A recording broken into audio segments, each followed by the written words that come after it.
Welcome back to Training 15 on the Youth Services website. Now that we have went through and filled out all our information as to who our participants are within the program, the groups and activities that we break down into, the assessments that we're going to have to fill out, the partners that we have, and the facilities that we're in, we now have to do attendance to make sure that we are tracking the students who are coming to the before school and after school programs. So to take attendance, now that we have the appropriate students and groups, what we're going to do is go to groups and activities. And to take attendance, you will see at the top we are going to click on the View Groups. And for this training, I'm going to go to the family events. And I'm going to click on family events.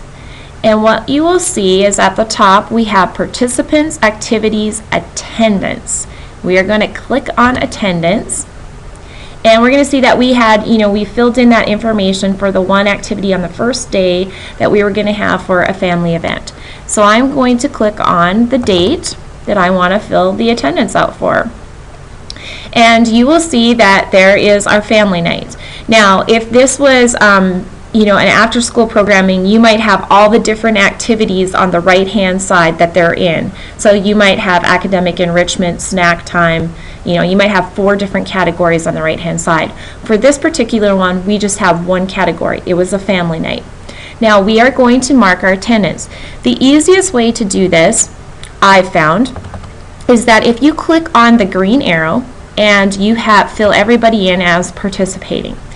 And then you can go down and click on their name if they happen not to be at that event. So I know that Winona Bear was not present that evening. So the little A arrow stands for absent. So I'm going to click her absent.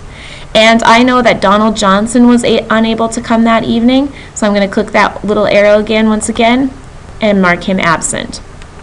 And I also know that Tara Thatcher was not there that evening. So I click on the little red arrow and absent. And I'm just going to scroll down to make sure that she actually showed up absent. Yes. So we had those 3 students were not there that evening, so I mark them as absent.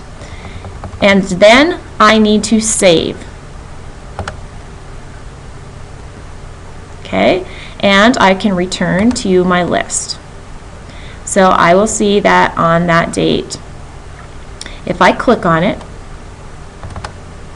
I can see who attended. Now you should be filling attendance out exactly the same for the other groups. So if you click on groups and activities, always go to View Groups. You would click on whatever group you want to do attendance for, and then you would do attendance for their group. You pick the date and do attendance. This is how you fill out your attendance on a regular basis. I always suggest to our site coordinators that you do it every week. It's not so overwhelming if you do it on a weekly basis. If you let it get to a month, it gets a little overwhelming. So do it on a weekly basis. Take time once a week to fill out all the tabs of who is absent and who is present in certain activities.